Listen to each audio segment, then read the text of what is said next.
Et donc ce soir, nous accueillons François-Marie Bréon. Il est ancien élève de l'école normale supérieure et physicien climatologue depuis 30 ans au CEA, le Commissariat à l'énergie atomique et aux énergies alternatives. Il a participé à la rédaction du 5e rapport du GIEC et, petit détail, il est accessoirement l'actuel président de l'AFIS. Il va nous parler de son sujet de prédilection, qui est le changement climatique. Les canicules, incendies extrêmes, on pense notamment à l'Australie ou à la Californie, les pluies diluviennes, les inondations et autres catastrophes semblent se multiplier. Peut-on vraiment dire que c'est à cause du changement climatique ? Ce type d'événements extrêmes vont-ils se multiplier ? De plus, nous avons aussi collectivement vécu l'an dernier, au cours des 2 confinements, quelques expériences assez extrêmes de réduction de nos transports, de notre consommation et par conséquent de nos émissions de gaz à effet de serre. Est-ce que tous ces efforts, même s'ils n'étaient pas réellement destinés à réduire nos émissions, ont été significatifs ? Est-ce qu'ils nous ont permis de préserver un peu notre planète ? Le 6e rapport du GIEC sur la physique du climat est sorti cet été. On imagine qu'il apporte quelques éléments de réponse que tu vas certainement nous présenter. Merci beaucoup Jean-Jacques. Moi aussi, je suis très très content d'être ici et grâce à vous, je peux parler sans masque. Donc c'est vraiment chouette. Alors quelques mots de plus sur moi. Donc effectivement, je suis chercheur à la base, chercheur dans un laboratoire qui dépend de 3 tutelles, CEA, CNRS, de l'Université de Versailles-Saint-Quentin. Donc Jean-Jacques l'a dit, j'ai été auteur du 5e rapport du GIEC, mais ça commence à dater un petit peu puisque ce rapport est sorti en 2014. Donc j'étais pas auteur du 6e rapport qui est sorti cet été, mais je peux quand même pas mal en parler. Et en fait, je base ma conférence de ce soir pas mal justement sur les résultats de ce 6e rapport, de manière à ce que vous ayez vraiment des informations qui soient complètement à jour. Du coup, c'est la première fois que je donne cette conférence, donc bon, j'espère que ça va bien se passer. Effectivement, je suis président de l'AFIS depuis 2020. Je suis aussi, dans mes différents engagements, je vais pas en parler ce soir, mais je suis très pro-nucléaire. Du coup, je fais partie d'une association qui s'appelle les Voix du nucléaire, et je suis très actif sur Twitter, justement pour parler climat et énergie. Et puis, par ailleurs, j'ai contribué à deux livres grand public, donc le réchauffement climatique, qui traite pas mal des choses qu'on va discuter ce soir. Et puis un autre livre qui est plutôt un peu plus, encore plus grand public, on va dire vraiment jeune, avec énormément d'illustrations, l'Atlas du climat, dont une nouvelle version va sortir très très prochainement. Mais voilà, c'est le premier est plus personnel, quoi. Alors, on va, comme on a dit là, on va quand même pas mal s'appuyer ce soir sur les résultats du GIEC. Alors, qu'est-ce que c'est que le GIEC ? Alors, le titre, c'est groupe d'experts intergouvernemental sur l'évolution du climat, donc IPCC en anglais. Donc quelque chose qui a été créé par l'ONU, ça fait pas mal d'années déjà, plus de 30 ans. Donc quand ça a été créé, à l'époque ça a été créé parce que les scientifiques avaient déjà commencé à alerter sur la réalité et les dangers potentiels du réchauffement climatique. Donc vous voyez que c'est quelque chose qui est pas récent, en tout cas dans la communauté scientifique. Et du coup, suite à ces alertes, en fait, les États avaient demandé aux scientifiques, faites-nous un rapport un petit peu là-dessus. Et puis donc c'est ça qui a conduit à la création du GIEC et donc au premier rapport qui est sorti en 90. Et donc, comme j'ai dit il y a quelques minutes, là, le 6e est sorti en 2022. Alors ça, ce sont les rapports réguliers, les gros rapports. Maintenant, il y a d'autres rapports spéciaux en plus. Par exemple, à l'occasion de la COP21 là, qui avait eu lieu à Paris, qui avait conduit aux accords de Paris, les États avaient commandé finalement au GIEC un rapport spécial sur, finalement, il y a quoi comme différence entre un climat plus chaud de 1,5 degré et 2 degrés, et puis qu'est-ce qu'il faudrait prendre comme mesure pour limiter le réchauffement climatique à 1,5 degré. Et donc, typiquement, voilà un des rapports spéciaux qui ont été faits. J'insiste sur le fait que, alors souvent on entend dire, j'entends encore dire beaucoup que le GIEC c'est un truc politique. En fait, c'est pas des scientifiques qui l'écrivent. Alors, soyons clairs. les rapports du GIEC sont écrits exclusivement par des académiques, soit des chercheurs, soit des enseignants-chercheurs à l'université. Mais après, ils écrivent aussi, et je vais y revenir, un résumé pour les décideurs, un truc qui fait une 30aine de pages. Et là, pour le coup, uniquement ce résumé pour les décideurs, il est effectivement négocié avec les représentants des États, parce que ils veulent que les choses soient dites d'une certaine manière. Mais j'insiste sur le fait que donc c'est effectivement une négociation, c'est-à-dire qu'il y a les États demandent quelque chose, les scientifiques disent oui, ça effectivement on peut l'écrire de telle manière, ou éventuellement ils sont pas d'accord.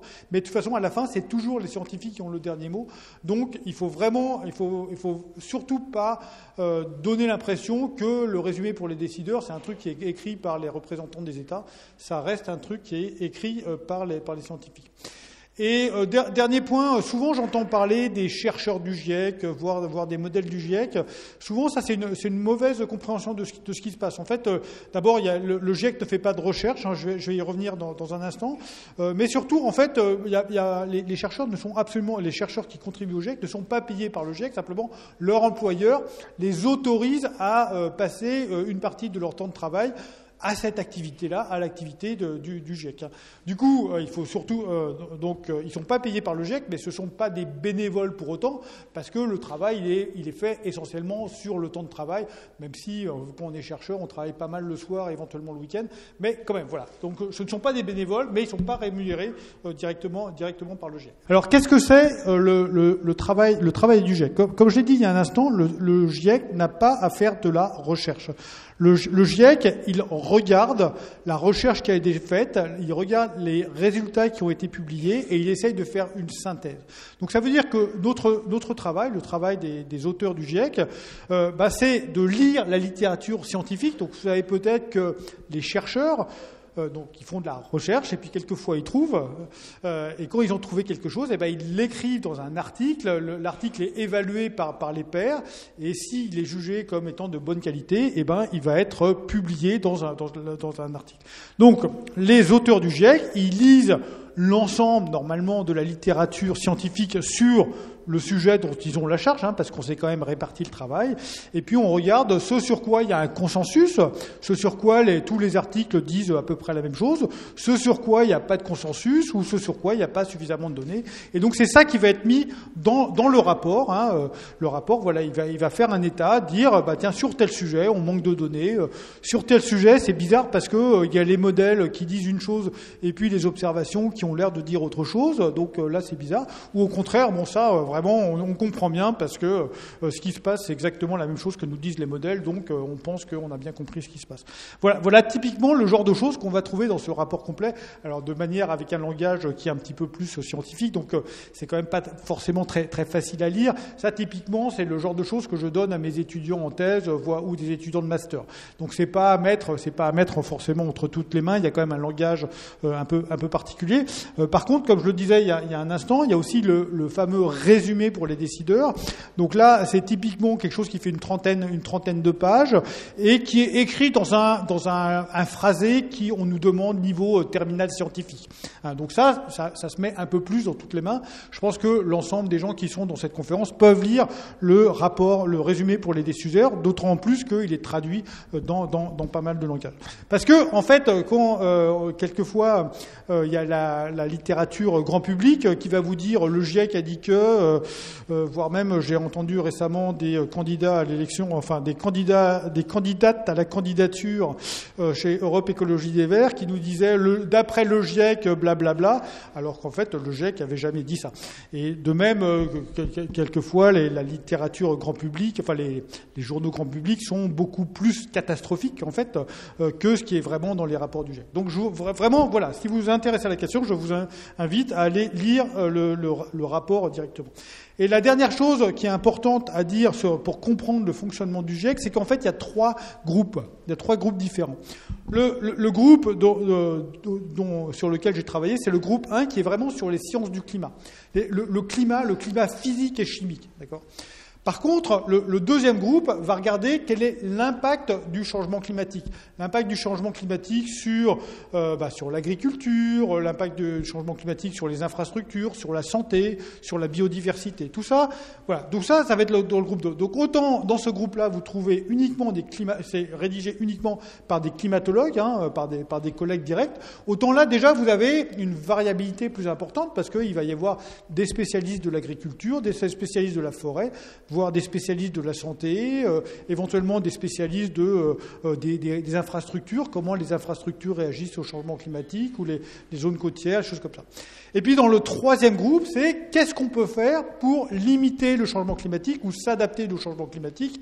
Donc là-dedans, vous allez avoir des spécialistes de l'énergie, voire des gens qui sont des sociologues. Qu'est-ce que les populations vont accepter comme modification des modes de vie pour pas qu'il y ait du changement climatique. Voilà, donc c'est important. Donc moi, là, je suis vraiment spécialiste du groupe 1. Et le rapport qui est sorti cet été, c'est uniquement ce groupe 1. Le groupe 2 et 3, leurs rapports vont sortir, sont alimentés par les résultats du groupe 1 et par conséquent vont sortir plus tard et ils sont attendus pour février pour celui-là et puis pour l'été prochain pour celui-là. Alors, donc le rapport en chiffres, donc je vous ai dit, à nouveau je parle uniquement du groupe 1, des chiffres je vais les faire en vitesse, vous voyez que l'ordre de grandeur c'est entre 200 et 250 auteurs, qui viennent de 65 pays différents, donc faut pas s'imaginer que c'est un truc qui est écrit uniquement par les pays occidentaux, on cherche quand même à avoir une diversité des pays représentés. Vous voyez, on n'a pas encore atteint la diversité, il y a un quart, trois quarts sur les hommes-femmes. Et puis là, ce qui est important, vous voyez, il y a écrit 78 000 commentaires et 46 pays ont participé à la relecture. Alors, qu'est-ce que ça veut dire, ça ? C'est que dans le processus d'élaboration du rapport du GIEC, en fait, il y a plusieurs étapes. Les auteurs écrivent d'abord une première version. Cette version, ensuite, est diffusée un petit peu à qui veut. Alors il faut montrer un peu de compétence, il faut montrer qu'on sait ce que c'est que la méthode scientifique, donc on a déjà écrit des articles scientifiques, mais éventuellement sur des domaines qui sont différents. Et donc les gens qui sont inscrits pour être relecteurs font des commentaires, et les auteurs ensuite sont obligés de prendre en compte tous les commentaires. Alors prendre en compte, ça ne veut pas dire puisqu'on m'a demandé ça, je suis obligé de le faire.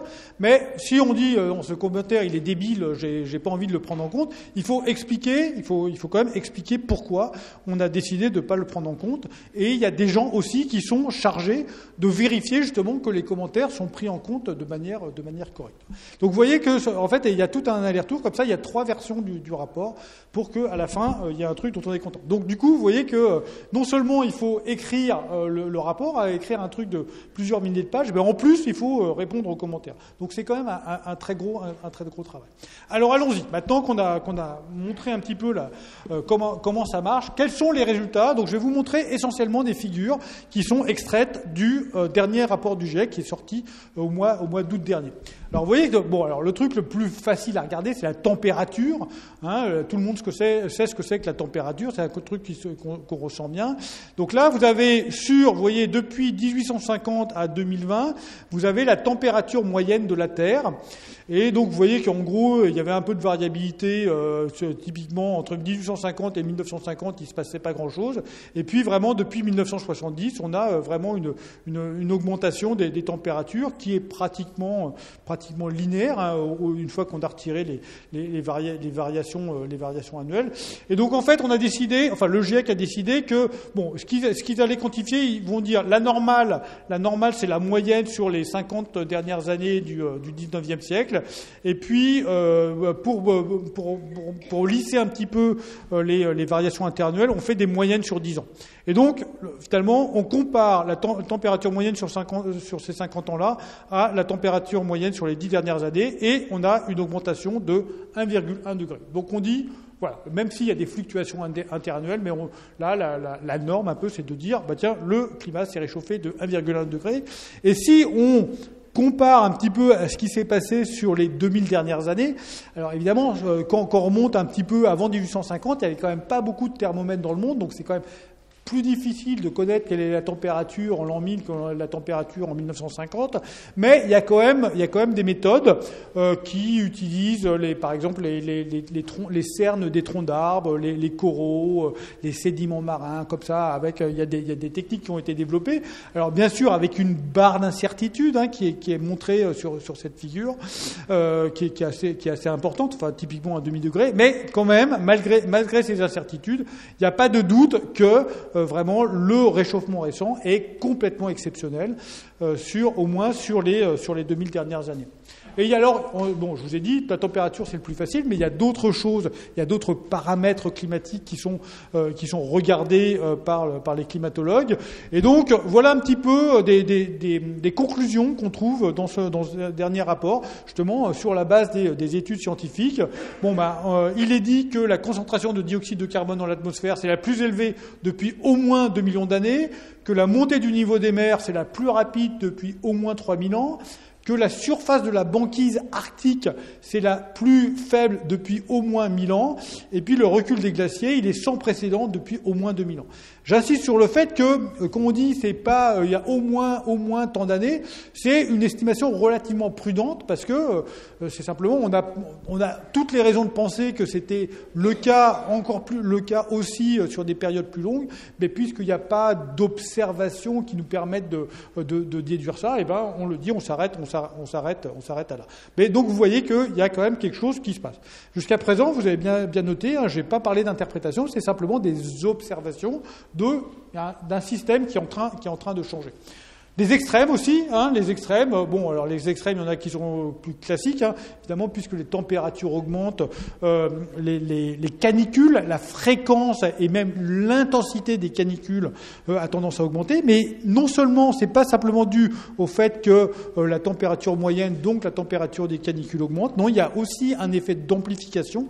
Typiquement, la température sur la France a augmenté de 2 degrés, mais les températures extrêmes, les records de température, ça a plutôt été 4 degrés. Donc vous voyez qu'il y a une amplification un petit peu supplémentaire. On observe aussi des fortes précipitations. Typiquement, qu'est-ce qui s'est passé cet été en Allemagne et en Belgique, ou qu'est-ce qui s'est passé il y a 1 an dans le sud-est de la France, vous savez, dans les vallées de la Roya, par exemple. Donc ça, il semblerait que ces épisodes-là soient vraiment de plus en plus intenses et de plus en plus fréquents. De même, les sécheresses, dans certaines régions, j'y reviendrai tout à l'heure, il y a une augmentation qu'on observe. Il y a des conditions météorologiques propices aux incendies. On l'a encore vu cet été. Cet été, il y a eu des incendies énormes dans le nord-ouest des États-Unis, en Grèce. L'année d'avant, c'était en Australie où il s'était passé des choses réellement exceptionnelles. Donc tout ça, on a l'impression que il y a des phénomènes de plus en plus forts. Et puis, dans les océans, aussi, il y a le réchauffement comme dans l'atmosphère. Acidification, perte de l'oxygène, il y a moins d'oxygène dissous dans les couches supérieures de l'océan. Alors, donc voilà un peu la conclusion, une des phrases qu'on va trouver dans le résumé du rapport du GIEC. Vous voyez ce qui est écrit: changements climatiques récents sont généralisés, rapides et s'intensifient, et a priori ils sont sans précédent depuis plusieurs milliers d'années. Alors, donc jusqu'à présent, je vous ai dit, c'est que des observations. Maintenant, pour pouvoir interpréter ce qu'on observe, il est nécessaire d'avoir des modèles, d'accord ? Parce que les modèles, on va pouvoir voir si, une fois qu'on a un modèle, qu'est-ce que nous dit le modèle quand on met une perturbation humaine, et qu'est-ce que nous dit le modèle si on rajoute pas de perturbation humaine, d'accord ? Donc ça permet de voir si on comprend ce qui se passe ou pas. Alors qu'est-ce que c'est qu'un modèle de climat ? En fait, c'est pas très différent d'un modèle météo, c'est-à-dire qu'on a découpé la Terre en une grille, donc ça va fonctionner sur ordinateur. On a découpé la Terre sur une grille, et puis on va essayer de simuler les paramètres météo sur chacun des points de la grille. Alors il y a des grilles diverses, typiquement les modèles météo, ils ont des grilles qui font une dizaine de kilomètres. Quand on fait des calculs de climat qui sont beaucoup plus longs, on ne peut pas se permettre d'avoir des grilles aussi fines, donc les grilles c'est plutôt une centaine de kilomètres, donc on essaye de simuler le climat tous les 100 kilomètres. Et en fait, ensuite sur tous les points de la grille, c'est ce que je représente ici, on va essayer de calculer le vent, donc le vent en fait ça va être essentiellement, c'est de la dynamique des fluides qui est contrôlée par les équations de Navier-Stokes. source, pour ceux qui connaissent, mais on va aussi calculer le rayonnement, comment la lumière du soleil est interceptée par les nuages, quelle est la partie qui est absorbée par la Terre, quelle est la partie qui est réfléchie à la surface, et puis la même chose pour l'émission par le rayonnement infrarouge, et puis la génération des nuages, la pluie, les interactions entre la végétation et l'atmosphère. Voilà, tout ça, c'est calculé. Alors, donc, j'ai dit, c'est à peu près la même chose qu'un modèle météo. Simplement, la différence avec un modèle météo, c'est que quand vous faites une prévision de météo pour la semaine prochaine, vous pouvez faire l'hypothèse que le Gulf Stream, il sera toujours là, que le Groenland, il aura à peu près la même masse de glace la semaine prochaine, et que la forêt de Fontainebleau, elle sera toujours là la semaine prochaine. Quand vous faites une simulation du climat sur 100 ans, vous êtes obligé de prendre en compte le fait que ces processus, qui sont très lents à l'échelle météo, ils sont quand même importants. Donc ça veut dire qu'un modèle météo, finalement, c'est un modèle de climat, c'est un petit peu la même chose qu'un modèle météo, simplement avec de la prise en compte, donc les calculs de ces choses qui varient beaucoup plus lentement que simplement les nuages et le vent, quoi. Alors, donc la chose principale qui explique le changement climatique, c'est bien sûr la modification de l'effet de serre. Je ne vais pas rentrer dans le détail de l'effet de serre. Simplement, voilà, les quelques trucs qu'il faut savoir sur l'effet de serre, c'est que en fait l'atmosphère est transparente au rayonnement solaire. Donc la partie qui nous apporte de l'énergie, donc qui nous chauffe, le rayonnement qui vient du soleil, il arrive à la surface pratiquement sans être modifié. Il y en a juste une petite partie, une partie quand même, qui est réfléchie par les nuages. Et par contre, la Terre se refroidit en émettant du rayonnement infrarouge. Le rayonnement infrarouge, c'est un peu la même chose que la lumière qui vient du soleil. Simplement, c'est à des longueurs d'onde qui sont différentes. Les longueurs d'onde, c'est un peu comme les couleurs, si vous voulez. Et il se trouve qu'à cette longueur d'onde-là, l'atmosphère est partiellement opaque. Et cette opacité de l'atmosphère, qui fait un espèce de couverture, dépend de la concentration, dépend de la concentration des gaz qui, justement, vont absorber ce rayonnement infrarouge. Je ne vais pas rentrer plus dans les détails pour expliquer le mécanisme physique. Simplement, donc, je fais la liste de ces gaz qui absorbent ce rayonnement infrarouge et qui, par conséquent, vont avoir cet effet de couverture. Donc, le gaz le plus important, c'est la vapeur d'eau. Le deuxième, c'est le dioxyde de carbone, CO2. Et puis, ensuite, il y a le méthane aussi, qui est un gaz à effet de serre assez important, même s'il est moins important que les autres, le protoxyde d'azote. Et donc, je pense que vous savez tous que l'atmosphère, c'est essentiellement de l'oxygène O2 et du diazote N2. Ça fait plus de 99% de la masse de l'atmosphère, c'est oxygène et azote. Et vous voyez qu'ils ne sont pas dans la liste. En fait, ces deux gaz-là sont complètement transparents au rayonnement infrarouge. Donc ça veut dire que l'effet de serre, qui est vraiment très important pour comprendre le climat de la Terre, en fait, l'effet de serre est généré par des gaz qui sont mineurs dans l'atmosphère. L'essentiel de l'atmosphère ne participe pas à cet effet de serre. Donc du coup, l'effet de serre, c'est un truc qui est compris au moins dans ses principes depuis plusieurs centaines d'années. Bien évidemment, pour mettre des chiffres un peu, quand je vous ai dit, c'est la vapeur d'eau le premier, c'est le CO2 le deuxième, c'est le méthane le troisième. Ça a demandé quand même d'être capable de faire des mesures très précises. Donc c'est plus récent qu'on le sait, mais en tout cas de comment ça marche l'effet de serre, c'est un truc qu'on connaît depuis plusieurs centaines d'années. Alors donc du coup, ça c'est quelque chose que vous avez déjà certainement entendu. Quand on augmente la concentration de dioxyde de carbone dans l'atmosphère, on va augmenter l'effet de serre et c'est ça qui va augmenter les températures. Ok, donc là tout à l'heure, je vous ai montré qu'il y a une augmentation des températures. Je vous ai montré, vous savez certainement que le dioxyde de carbone augmente dans l'atmosphère. Et donc la question c'est, il y a un lien entre les deux. Alors aujourd'hui, je veux dire, vous avez tous entendu dire qu'il y a un lien entre les deux, que les climatologues, ça fait un moment. Mais c'est intéressant de revenir en arrière et de voir quels étaient les messages principaux du GIEC justement sur cette question-là. C'est-à-dire que le GIEC, qu'est-ce qu'il disait ? Il y a un changement climatique qui est dû au CO2. Et vous voyez que typiquement en 1990, alors il y a ceux qui savent lire l'anglais peuvent lire la phrase que j'ai extraite du rapport, mais en gros c'était peut-être quoi. On n'est pas encore sûr de voir quelque chose. Parce que même si on comprenait la physique, en fait, le signal en 1990, il était beaucoup plus faible que ce qu'il est aujourd'hui. Donc, c'était pas clair s'il sortait de la variabilité naturelle. Ok ? Donc, voilà, il faut pas dire que le GIEC, il a toujours dit c'est ça, quoi. Non, il a été prudent à une époque. En 95, donc 5 ans plus tard, il commençait à avoir un signal. D'abord, on comprenait un petit peu mieux ce qui se passait, et puis le signal déjà avait pris un dixième de degré supplémentaire. Hein. Donc, tiens, vous voyez, the balance of evidence. Donc, il y a plus en plus d'éléments en fait qui disent que oui, il y a un lien entre les deux. Donc, il semble bien que oui. Vous voyez que en 2001, ouais, c'est probablement quand même. En 2007, très probablement. Et puis en 2013, donc le rapport auquel j'ai participé, hein, c'était, bah oui, on comprend ce qui se passe, il n'y a pas de doute. Il y a une augmentation des températures, et puis c'est parfaitement cohérent avec les prévisions qu'on peut faire. Et puis bon, en 2020, maintenant, on a du mal à dire quelque chose de nouveau. Hein, une fois qu'on a dit c'est bon, c'est sûr. Bon, mais voilà. Maintenant, c'est unequivocal qu'on utilise. Donc il y a aucun doute qu'il y a un lien entre les deux. Alors on fait quand même une interprétation qui est un peu plus précise. Alors, vous voyez ce qu'on montre sur ce graphe, toujours un graphe qui est extrait du dernier rapport du GIEC. Donc ça, c'est l'augmentation des températures qui est observée. Donc je vous ai dit 1,1 degré, mais il y a quand même une petite barre d'incertitude, hein, un peu parce que on n'est pas très sûr de ce qui se passait entre 1850 et 1900, et puis à cause de cette variabilité interannuelle que la moyenne, la connaissance de la moyenne n'est pas forcément très bien. Alors maintenant, si on prend des modèles, les modèles avec l'effet de serre additionnel, hein, le dioxyde de carbone a augmenté dans l'atmosphère, le méthane aussi, et donc qu'est-ce que nous disent les modèles ? Si vous augmentez le CO2 comme ça, vous devriez avoir 1,5 degré supplémentaire. Vous voyez, c'est ça, 1,5. Alors avec une barre d'incertitude, mais quand même la meilleure estimation, c'est 1,5. Donc vous allez dire, vous voyez, les modèles, ils surestiment le changement climatique. Mais non, parce que il n'y a pas que le dioxyde de carbone, il y a aussi les aérosols. Alors les aérosols, c'est toutes les particules qui sont en suspension dans l'atmosphère. Vous savez, quelquefois, il y a des jours, oh là là, c'est super pollué aujourd'hui, on voit pas très bien, l'atmosphère est un peu brumeuse.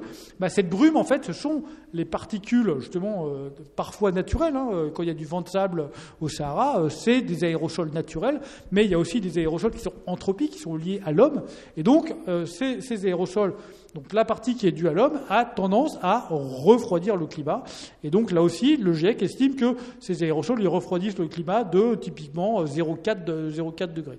Et donc c'est ça qui permet d'expliquer les deux. Alors ensuite, il n'y a pas que ça, hein, il y a aussi des forçages naturels, c'est-à-dire que le soleil, il bouge un petit peu, mais c'est vraiment très faible. Et puis aussi, il y a des périodes où il y a plus d'éruptions volcaniques que d'autres, et les éruptions volcaniques, elles mettent des aérosols dans l'atmosphère aussi, et donc elles contribuent aussi typiquement à refroidir le climat. Donc est-ce qu'il y avait plutôt plus d'éruptions entre 1850 et 1900, ou est-ce qu'il y a eu plutôt plus d'éruptions dans les ères récentes ?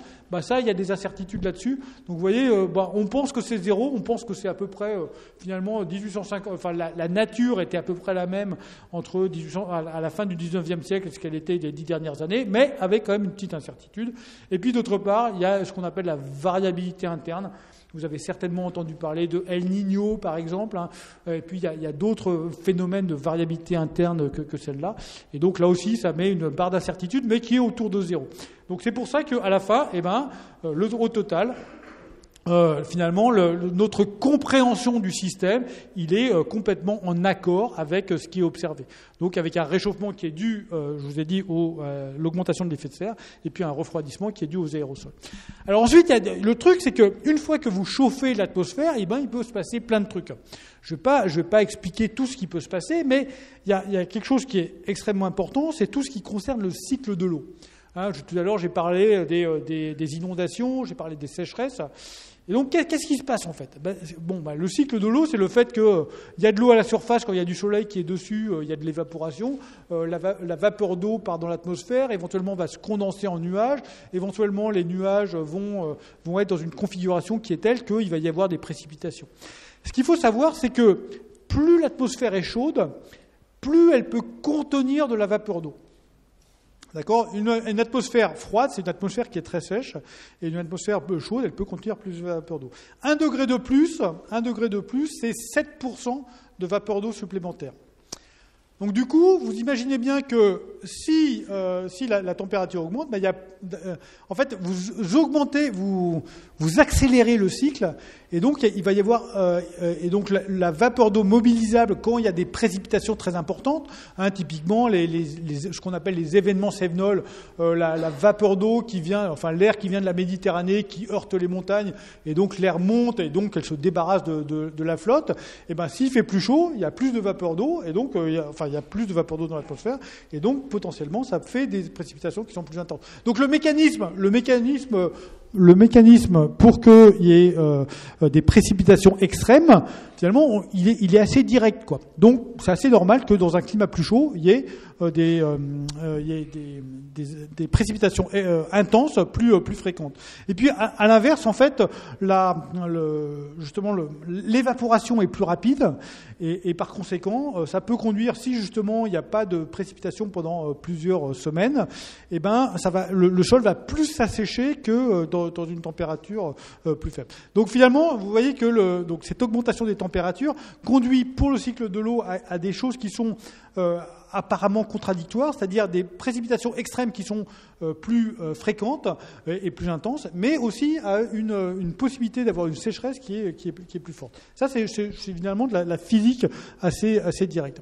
Alors, du coup, voilà. Donc ensuite, une fois qu'on met tous ces modèles pour faire un peu l'interprétation de ce qui se passe, eh ben, dans le rapport du GIEC, voilà, là, on conclut que ce qu'on observe, c'est bien lié au changement climatique. Enfin, il y a certaines choses qui sont bien liées au changement climatique, et donc celles où vraiment, au changement climatique anthropique, qui est dû à l'homme.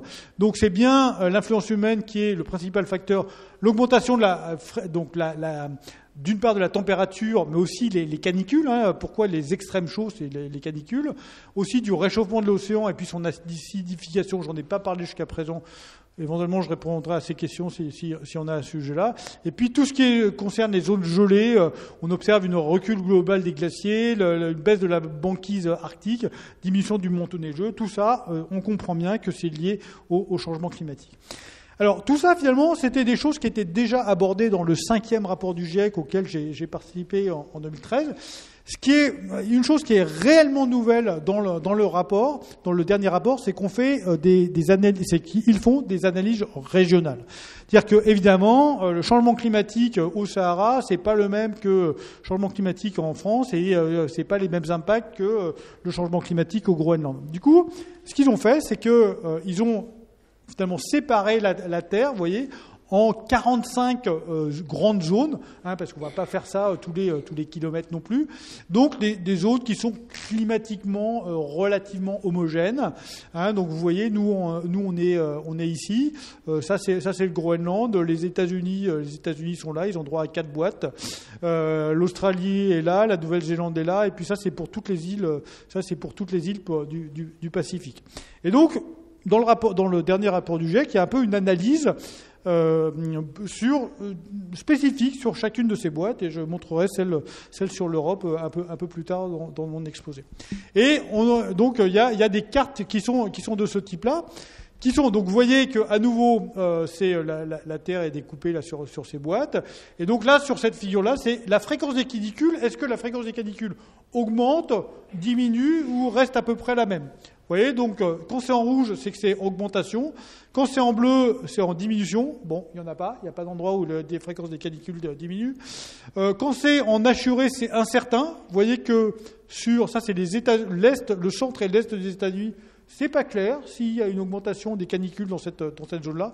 Puis il y a des zones aussi où on manque de données, l'Afrique centrale ici, et puis le sud de l'Amérique du Sud, on n'a pas suffisamment de données pour pouvoir conclure. Voilà. Et alors, en plus, vous voyez qu'il y a des petits points dans la figure qui disent que, donc il y a une variabilité, mais peut-être que c'est de la variabilité naturelle, je veux dire, il y a plus ou moins d'événements El Niño ou pas. Et donc la question c'est, est-ce qu'on a bien confiance que c'est une cause anthropique? Donc là, pour faire ça, on utilise des modèles à nouveau. Est-ce que les modèles de climat nous disent que, en augmentant les gaz à effet de serre, il doit y avoir plus de canicules? Et donc si les modèles nous disent ça, si tous les modèles nous disent que ça doit être le cas, on a confiance qu'on comprend bien ce qui se passe, et par conséquent, est-ce que les modèles nous permettent de bien comprendre ce qui se passe? À ce moment-là, il y a 3 points. Et puis, quand on n'est pas très sûr, vous voyez, il y a 2 points ou 1 point. Donc, typiquement, à Madagascar, c'est pas clair, si vraiment c'est le réchauffement climatique qui permet de voir ce qu'on observe. Alors bon, sur la température, c'est assez évident quand même.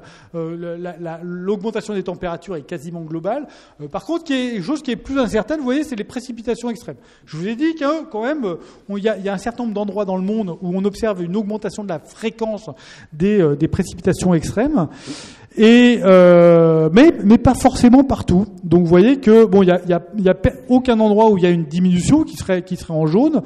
Par contre, il y a beaucoup d'endroits où c'est incertain, où c'est pas clair, s'il y a une augmentation ou une diminution. Et puis il y a encore plus d'endroits où il y a pas suffisamment de données pour dire ça. C'est beaucoup plus difficile de mesurer les précipitations que de mesurer les températures. Donc c'est pour ça qu'il y a beaucoup plus d'endroits dans le monde où on a des informations sur la température et pas sur l'humidité.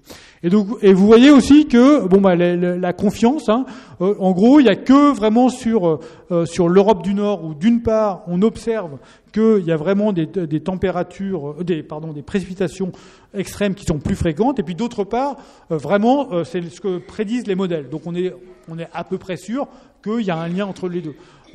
Par contre, dans plein d'autres endroits, il se passe des choses, mais les modèles, ils sont pas si clairs que c'est ça qui est attendu. Du coup, on est prudent, et donc c'est la confiance en l'interprétation est assez faible. Et dernier point dernière figure de ce type-là, c'est sur les sécheresses. Donc vous voyez que là aussi, il y a quand même des zones où les sécheresses sont en augmentation. Vous voyez que, par contre, dans le nord de l'Australie, c'est plutôt en diminution. C'est ce qui est observé aujourd'hui. Et puis, par contre, vous voyez qu'il y a quand même pas beaucoup d'endroits. Il n'y a aucun endroit, je crois, où il y a 3 points. Il y a quelques endroits. Il y a 2 endroits où on comprend bien ce qui se passe. C'est la Méditerranée. Tous les modèles nous disent que avec l'augmentation de la température moyenne, le bassin méditerranéen va s'assécher. Et c'est ce qu'on observe aussi aujourd'hui. Donc, on se dit qu'il y a une relativement bonne confiance entre les deux. Et c'est vrai aussi sur l'ouest des États-Unis. Mais vous voyez que quand même partout ailleurs, c'est pas si clair que ça. Donc, vous voyez que le rapport du GIEC est quand même relativement prudent sur un certain nombre de choses. Il y a plein d'endroits où il dit il se passe des trucs, mais on n'est pas encore très sûr, quoi. Donc ça montre bien qu'il y a encore des connaissances à progresser. Alors évidemment, toutes ces choses, l'augmentation des températures, l'augmentation des événements extrêmes, les modifications des précipitations, ça a un impact sur la biosphère. Il y a plein de choses qui sont observées aujourd'hui. Il y a des insectes qu'on observe dans certaines régions qu'on n'observait pas avant. Il y a des oiseaux migrateurs qui ne migrent plus de la même manière qu'avant. Et puis, sur les choses, j'aime bien montrer ces 2 figures-là parce que, justement, il y a une série temporelle qui est très longue. En particulier, vous voyez, ça, c'est la date de floraison des cerisiers à Kyoto. Vous savez probablement que c'est quelque chose que les Japonais aiment beaucoup, les cerisiers en fleurs. C'est magnifique. Et donc, on a des enregistrements de quelle est la date, justement, de début de cette floraison. Depuis extrêmement longtemps, vous voyez que ça remonte à plus de 1000 ans. Et donc, vous voyez que, en gros, la date moyenne là, qui était en gros au début mi-avril, ça a été relativement constant, même s'il y a de la variabilité annuelle pendant 1000 ans. Et puis vraiment, il se passe quelque chose là sur les 50 dernières années. La date est de plus en plus tôt. Et cette année, en fait, en 2021, on a battu le record. Jamais ça avait été la floraison jamais n'avait été aussi tôt. Donc ça, c'est un exemple un peu emblématique de l'impact sur les écosystèmes. Mais à nouveau, il y a plein d'autres choses qui se passent.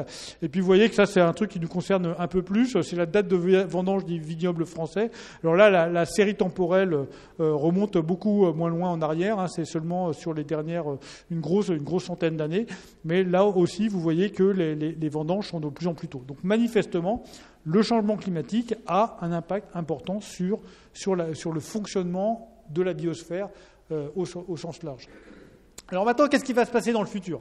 Donc on peut, les modèles de climat que j'ai décrits, qui peuvent être utilisés pour interpréter ce qui se passe aujourd'hui, une fois que on a vu ce qu'ils étaient capables de faire, ce qu'ils étaient éventuellement pas capables de faire, on peut utiliser la même chose pour prévoir, pour anticiper le futur. Et donc typiquement, on va demander au modèle, qu'est-ce qui se passe si on continue à augmenter la concentration en dioxyde de carbone ? Alors il y a plusieurs scénarios.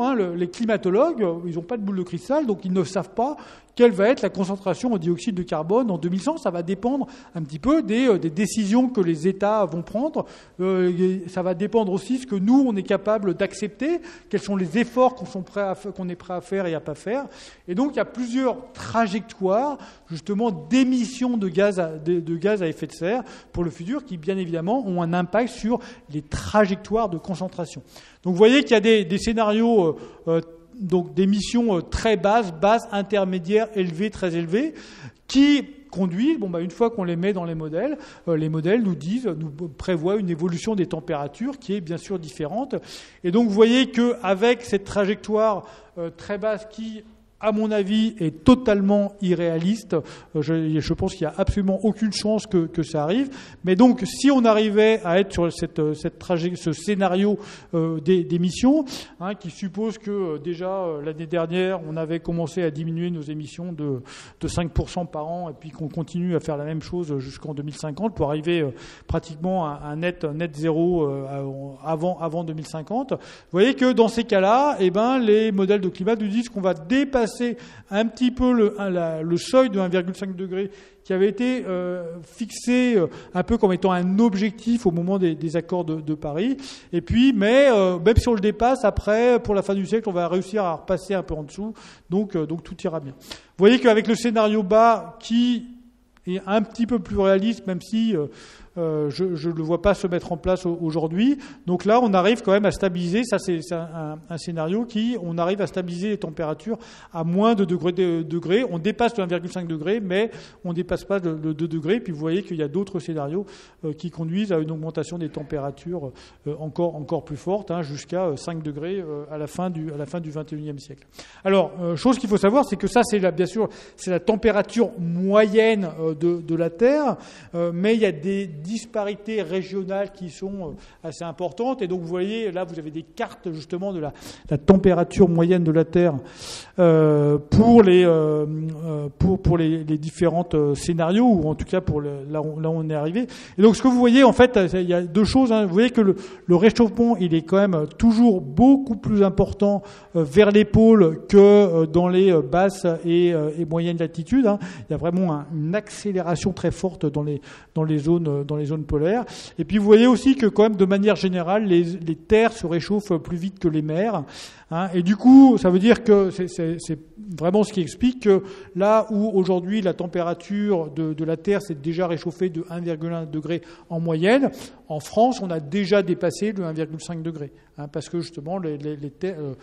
La France est une terre, et donc ça s'est réchauffé plus vite que la moyenne. Alors, donc il y a plein de choses comme ça qu'on pourrait regarder. Je vais pas vous assommer avec tout un tas de figures. Simplement, moi j'aime bien parler du niveau des mers pour deux raisons. D'une part parce que ça va nous impacter, et puis d'autre part parce qu'il y a un côté assez irréversible. Vous avez ce qui s'est passé sur les derniers 24 000 ans. En fait, vous voyez que, alors, faites attention sur mes trois figures, les échelles sont pas les mêmes, je vous le dirai. En fait, il y a 20 000 ans, c'était l'époque des peintures de Lascaux, typiquement. Et donc, à l'époque, il faisait beaucoup plus froid sur Terre. La température moyenne de la Terre était 5 degrés plus froide même 6 degrés plus froide que ce qu'elle est aujourd'hui. 5 degrés plus froid que ce qu'on avait avant que l'homme mette le bordel là-dedans. Et en France, c'était même beaucoup plus froid que ça. C'était plutôt 10 degrés plus froid ou un truc comme ça, quoi. Mais donc, mais par contre, il y avait quand même des humains. Et en fait, le niveau des mers, à l'époque, était 130 mètres plus bas qu'aujourd'hui. Pourquoi ? Parce qu'il y avait des énormes calottes de glace. Tout ce qui est aujourd'hui le Canada était recouvert de 3 km de glace. Et pareil pour la Scandinavie, l'Europe du Nord aujourd'hui. Et donc, c'était autant d'eau qui n'était pas dans les océans. Et donc, le niveau des mers était plus bas qu'aujourd'hui. Bon, et puis tout ça, ça a fondu en à peu près 10 000 ans. Donc, en 10 000 ans, le niveau des mers a remonté de 230 mètres. Et puis, vous voyez que sur les derniers 6 000 ans, le niveau des mers était relativement stable. Là, vous avez plutôt le présent, c'est-à-dire depuis une trentaine d'années, on mesure le niveau des mers par satellite, donc on le mesure vraiment très précisément. Et donc, ce que vous voyez, c'est que sur les 30 dernières années, là, on a quand même augmenté le niveau des mers augmente, avec une montée moyenne qui est d'un peu plus de 3 mm par an. Mais en plus, vous voyez qu'il y a un peu une courbure là. Donc en fait, c'est en train de s'accélérer. C'est-à-dire que la vitesse du niveau des mers, elle est plus élevée aujourd'hui que ce qu'elle était quand j'ai commencé ma thèse dans les années, au début des années 90. Quoi.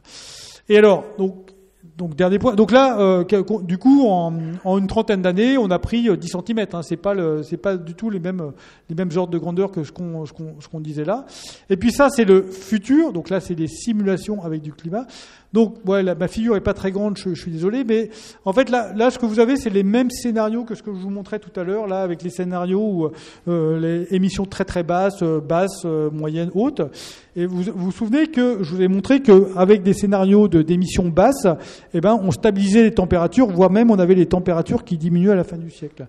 Et en fait, c'est pas le cas pour le niveau des mers. Même si on stabilise le climat, en fait, vous allez avoir le niveau des mers, il va continuer à monter. Pourquoi ça? Alors, quelle est la cause de la montée du niveau des mers? Il y a deux causes. Il y a deux causes principale ou unique même. La première cause, c'est que les océans, l'eau, comme à peu près toutes les matières, quand la température augmente, ça gonfle, ça prend plus de volume. Donc l'océan, même si vous gardez la même quantité d'eau dans les océans, si vous réchauffez l'océan, le niveau va augmenter.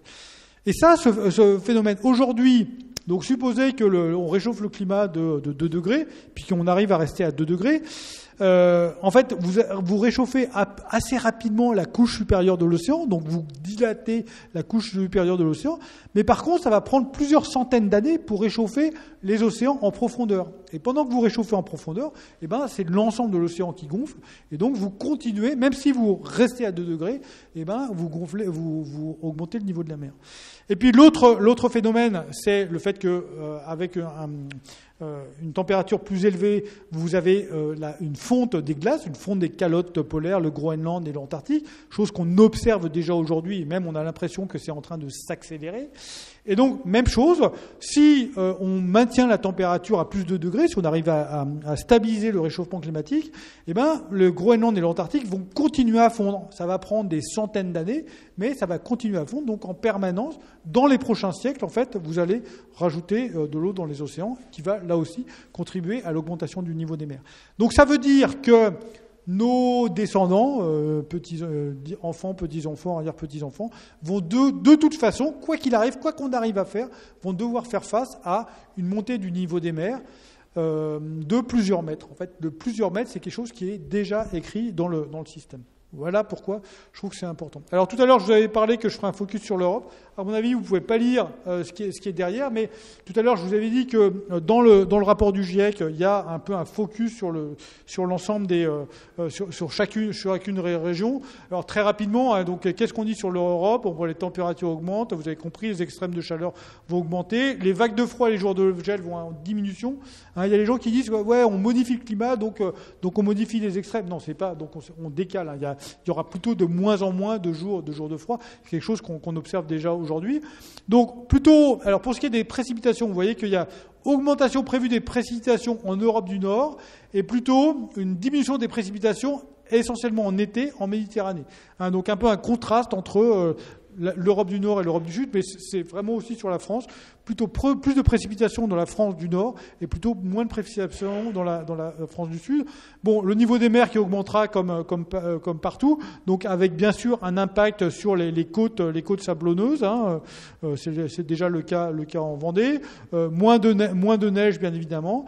Et puis un petit peu un focus, une différence entre l'Europe de l'Ouest et puis la Méditerranée, où on insiste beaucoup sur le fait que dans la zone méditerranéenne, il y a vraiment une augmentation de l'aridité et des conditions météorologiques qui sont propices au feu, chose qu'on observe déjà aujourd'hui, mais qui, à toutes les raisons, va augmenter dans le futur.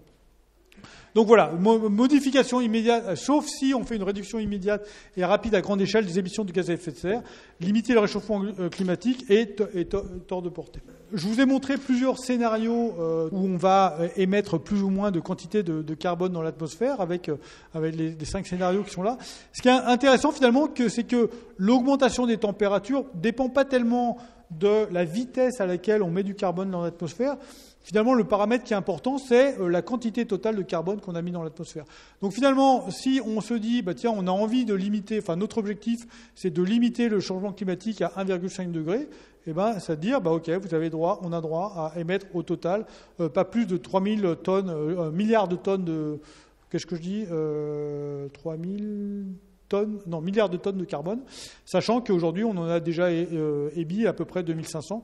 Donc on a finalement notre budget carbone auquel on a droit. Si on veut limiter le changement climatique à 1,5 degré, il se réduit d'année en année. Alors là, finalement, j'ai parlé de ça. Finalement, tout ce que j'ai montré là, ce sont des constats. C'est vraiment ce que nous dit la science aujourd'hui. Nous dit, voilà, il y a du changement climatique. Ce changement climatique, il est dû à l'homme. Et voilà ce qui se passera dans le futur si on stabilise les concentrations, ou au contraire, voilà ce qui se passera si on continue à émettre de la même manière. Tout ça, c'est la science qui le dit. Alors maintenant, on dit, mais il y a des gens qui disent, donc le GIEC nous dit qu'il faut prendre des mesures. Et non, le GIEC ne dit pas qu'il faut prendre des mesures. Le GIEC nous dit, si vous voulez stabiliser le climat, il faut prendre des mesures. D'accord ? Mais c'est pas la science qui va décider si c'est important de changer le climat. Parce qu'il faut bien voir que le changement climatique va avoir des impacts sur nous. Je pense qu'on commence à le vivre, mais il est évident que ces impacts ils vont aller en s'intensifiant. Des impacts sanitaires, par exemple, pendant les périodes de canicule, des impacts sur les infrastructures quand il y a des précipitations monstrueuses qui détruisent certaines vallées, des impacts sur les incendies, avec des forêts qui ne sont pas plus adaptées au climat et que donc ils vont disparaître, soit par les feux, simplement parce qu'il n'y a pas assez d'eau et donc ils meurent. Bon, donc tout ça, on voit bien que ce sont des choses négatives, mais à l'inverse, on peut se dire, ah oui, mais si on prend des mesures pour limiter notre consommation de pétrole, ça va avoir un impact sur l'économie, donc ça va avoir un impact sur notre niveau de vie, et donc faire la part entre les deux, ce n'est pas la science qui nous dit, c'est ça qu'il faut faire. Donc ça relève des choix politiques. Et en fait, ce qu'il faut bien comprendre, c'est que le changement climatique, vous avez bien vu que c'était quand même quelque chose qui est surtout cumulatif, quoi. C'est-à-dire qu'il y a très peu de choses, il y a sur très peu d'aspects, on peut revenir en arrière et finalement on a un climat qui est de plus en plus déréglé et de plus en plus chaud, avec des conséquences de dérèglements divers liés en particulier au cycle de l'eau, comme j'ai essayé de l'expliquer. Du coup, finalement, si on a envie de prendre des mesures qui vont être désagréable, parce que limiter notre consommation de carbone, si on se dit on n'a plus le droit de partir en vacances à l'autre bout de la France, voire à l'autre bout du monde, c'est potentiellement désagréable. C'est quelque chose qui va surtout affecter nous, la génération actuelle, alors que finalement le changement climatique, il va nous affecter nous un peu, mais il va surtout affecter les générations futures. Donc finalement, faire le choix, c'est un choix politique. Faire le choix politique, est-ce que je mets en place des mesures contraignantes, rapidement, fortes ou pas ? C'est pas la science qui nous le dit, mais ça revient à dire, est-ce qu'on privilégie les générations actuelles ou est-ce qu'on privilégie les générations futures qui, eux, vont prendre en compte le changement climatique et qui vont vraiment se prendre dans la figure le changement climatique. Donc, c'est vraiment ça. Donc, c'est finalement un choix qui relève de l'éthique plus que de la science. L'autre aspect qui rend très difficile les négociations internationales qui visent à dire tiens, toi tu vas faire tel effort et puis moi je vais faire tel effort, c'est que les dommages du changement climatique ne sont pas sur les lieux de l'émission. Quand on parle de pollution, d'accord ? Quand on parle le CO2, pour moi, c'est pas une pollution puisque ça n'a pas un impact sur la santé. Mais quand on parle de pollution, les choses qui sortent des gaz, des pots d'échappement, voire les pollutions des usines, des centrales à charbon, en fait, généralement, ce sont des gaz. La pollution, ce sont des gaz réactifs, c'est-à-dire qui disparaissent assez vite. Parce qu'ils disparaissent de par la chimie dans l'atmosphère. Et du coup, ça veut dire qu'ils ont un impact sur la qualité de l'air, essentiellement autour de là où ils sont émis. Du coup, et en plus, avec une durée de vie qui est assez faible. Donc ça veut dire que si on prend des mesures pour limiter ces émissions de gaz polluants, d'une part, c'est surtout autour de là où l'émission est réduite que ça a un impact. Donc on a, nous, intérêt à faire ça parce qu'on en bénéficie directement. Et puis surtout, l'impact, il est immédiat. C'est-à-dire que sur les gaz polluants, typiquement l'ozone, le monoxyde de carbone, les oxydes d'azote, si vous coupez la source, une semaine après, il n'y a plus rien, quoi. Donc si un homme politique prend des décisions pour limiter ça, il va pouvoir dire ok, c'était difficile, votre pot catalytique il vous a coûté 600 € de plus, mais regardez, la pollution de l'air elle s'est quand même améliorée à Paris. Du coup, il y a un aspect bénéfique qui est immédiat. À l'inverse, pour le changement climatique, les émissions de dioxyde de carbone, si on fait des efforts aujourd'hui, l'impact, on le verra seulement dans 20, 30 ans, voire plus. Et du coup, c'est beaucoup plus difficile de prendre des mesures parce qu'on n'en voit pas les bénéfices immédiats. Et puis en plus, le fait que, même si moi je prends des mesures, elles ne vont pas tellement changer ma concentration de dioxyde de carbone à moi, parce que finalement le dioxyde de carbone il est réparti partout sur l'atmosphère. Donc lutter contre le changement climatique, ça n'a aucun sens si on le fait tout seul. Ça n'a un sens uniquement si tous les États se mettent d'accord pour le faire en même temps. Et bien évidemment, c'est ça qui rend les choses difficiles. Alors, comment est-ce qu'on peut... Là aussi, vous allez voir un peu la différence entre la science et les choix politiques. C'est ça que j'essaye de décrire ici. En fait, donc, je pense que vous avez bien compris. Si on veut limiter le changement climatique, c'est très simple. Il faut diminuer fortement nos émissions de dioxyde de carbone et puis les autres gaz à effet de serre, essentiellement le méthane et le protoxyde d'azote. Alors, je suis pas tellement... J'en parle un petit peu ici. Le méthane, c'est essentiellement des fuites de gaz naturels, qu'on fait de l'extraction de gaz, voire qu'on transporte du gaz. Il y a souvent des fuites, et donc ça met du méthane dans l'atmosphère. Mais c'est pas seulement ça. Il y a aussi l'agriculture. Vous avez tous entendu parler des vaches qui pètent, et donc ça met du méthane dans l'atmosphère. Mais les décharges, en fait.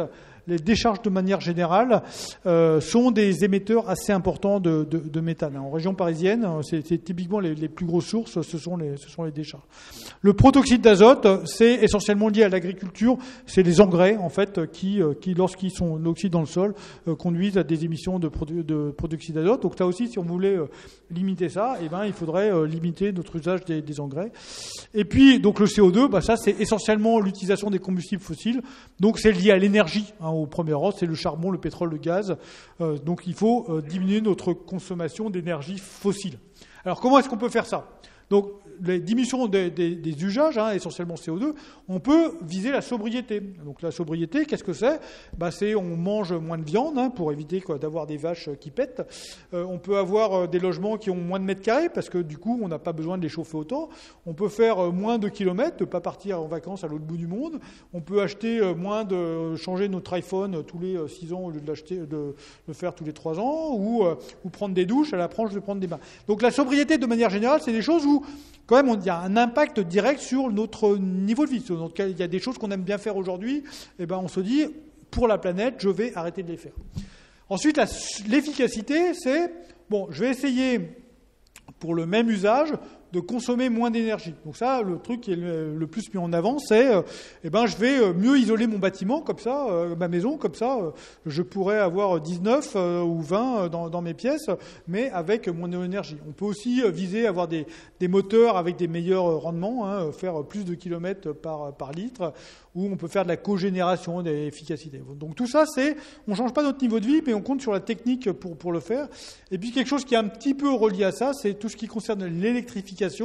C'est-à-dire qu'on peut se dire, là où on utilise des combustibles fossiles, on va utiliser plutôt de l'électricité. Donc typiquement, on va changer notre voiture à essence en une voiture électrique. On va, au lieu de se chauffer avec du gaz, on va se chauffer avec l'électricité.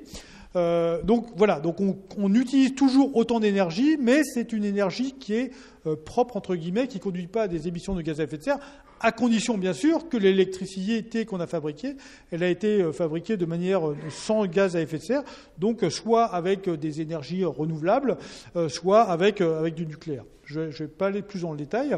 Et puis, dernier point quand même qu'on peut faire, c'est la géo-ingénierie. Donc on peut essayer de faire des programmes à grande échelle pour justement modifier le climat de manière, là pour le coup, volontaire. Pour le moment, on a modifié le climat de manière involontaire, mais on peut décider qu'on va faire des choses pour le faire. J'ai quelques planches avec moi. S'il y a des questions là-dessus que je pourrais présenter, mais je vois que j'arrive bientôt à 1 heure, donc je m'arrêterai là. Mais s'il y a des questions là-dessus, je pourrais le faire. Vous voyez que, donc ça, c'est des choses qui peuvent être faites. Mais par contre, le choix, est-ce que il faut partir sur la sobriété à fond? Est-ce qu'il faut viser l'efficacité?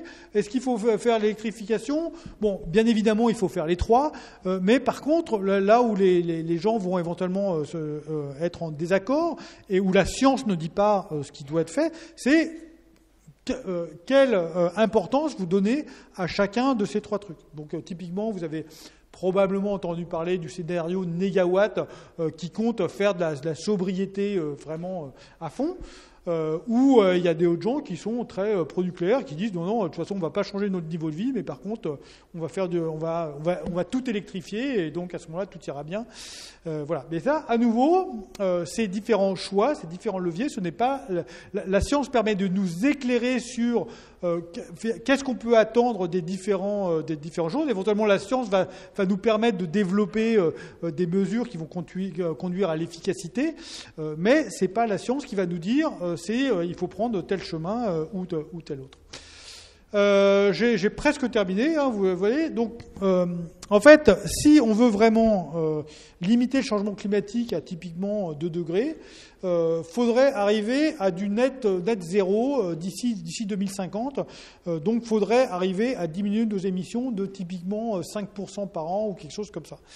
Alors ça paraît quand même extrêmement difficile, mais c'est vrai qu'il y a pas mal de gens qui ont dit, et Jean-Jacques l'a dit en introduction, que finalement ce qui s'est passé l'année dernière avec la pandémie nous a donné un peu un exemple de typiquement qu'est-ce que ça veut dire diminuer nos émissions de 5%. Et donc effectivement là c'est une comparaison des émissions de toute l'année entre 2019 et 2020. Vous voyez que, je ne sais pas si vous arrivez à voir dans le fond, mais c'est séparé pour différents pays. La moyenne mondiale, c'est la colonne de gauche. Ensuite, vous avez la Chine. En fait, c'est classé. Vous avez la Chine, les États-Unis, l'Inde. Et puis, allez, je ne vais pas toutes les faire, mais la France est ici. Et donc, vous voyez que typiquement, les émissions mondiales ont diminué de un peu plus de 5%, mais dans certains pays, c'était plus important. Et la France, vous voyez qu'on a eu des émissions qui ont diminué de 12%. Mais ce qui est encore plus intéressant sur ce graphique, je vous invite à aller regarder, c'est carbonmonitor.org qui a fait ces évaluations. Alors ce ne sont que des évaluations, ce n'est pas des chiffres absolument absolus. Mais ce qui est intéressant de voir, ils ont aussi séparé par d'où ça vient, c'est quoi. Et donc vous voyez qu'en France, en France, tout ça, là, tout ce qui est en vert foncé, c'est le transport aérien. Donc déjà, il y a quand même une grosse partie des limitations de nos émissions, c'est le transport aérien qui, vous savez, là pour le coup, a très fortement réduit l'année dernière. Et puis, il y a aussi quand même un gros morceau qui est sur le transport terrestre, et puis un petit peu ce qui est sur l'industrie aussi. Voilà, c'est ça qui a permis d'arriver à plus de 10%. Et quand vous regardez au niveau mondial, c'est un peu pareil. Il y a quand même une partie qui est de transport aérien, transport terrestre qui est là, et puis l'industrie, et puis alors une partie finalement qui a été significative dans le monde, mais qui est beaucoup moins, enfin en tout cas en proportion importante, c'est l'électricité. Donc il y a plein de pays qui ont limité leur consommation d'électricité, mais avec un impact sur l'effet de serre, sur les émissions de CO2 qui n'étaient pas pareil qu'ailleurs. Donc finalement, on peut se dire, on sait faire quoi. On sait diminuer nos émissions de 10%, 5%. Donc finalement, il n'y a qu'à faire ça chaque année. Mais en pratique, ça maintenant, c'est une comparaison entre ce qu'on avait fait en 2019 et puis 2021. On est en train de revenir dans le monde d'avant. Quoique le début de l'année, on n'était pas encore complètement dans le monde d'avant, donc c'est pas complètement exact. Mais vous voyez qu'au niveau mondial, donc c'est toujours ce truc-là. Il y a des trucs qui ont diminué. Le truc qui a diminué, c'est toujours le transport aérien, qui a quand même pris un gros coup, et puis aussi un petit peu le transport terrestre. Mais il y a d'autres choses qui ont recommencé à augmenter. Vous voyez que l'électricité, c'est plus 1%, et donc et l'industrie aussi plus 0,4%. Donc finalement, la diminution totale de 1% s'explique entièrement. Enfin, il y a du plus et du moins, mais vous voyez que le transport aérien, ça explique l'intégralité, l'intégralité de la diminution, et peut être vu comme étant dû au transport aérien. Et là, on a la France qui est ici. Et là aussi, en France, vous voyez que le résidentiel a augmenté de 1%. Les gens se chauffent. Il y a toujours plus de gens. Les gens ont des logements de toujours plus grands. Donc finalement, entre 2019 et 2021, ça a continué à augmenter. Et par contre, ce qui a beaucoup diminué, là pour le coup, c'est le transport aérien qui a énormément diminué. Et puis un petit peu aussi le transport terrestre c'est l'industrie ici. Non, le transport terrestre a pratiquement entre 2019 et 2021, il n'y a pas de différence.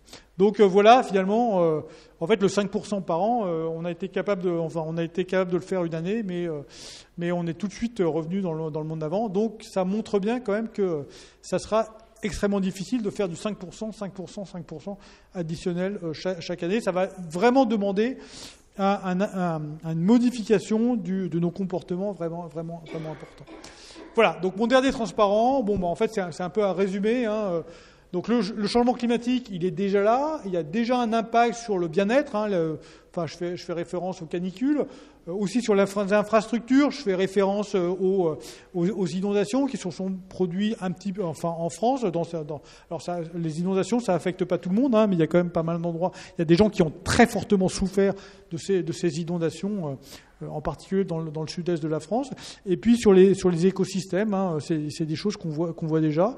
Mais là, on a vu qu'un tout petit morceau de ce qu'il va y avoir avec le changement climatique.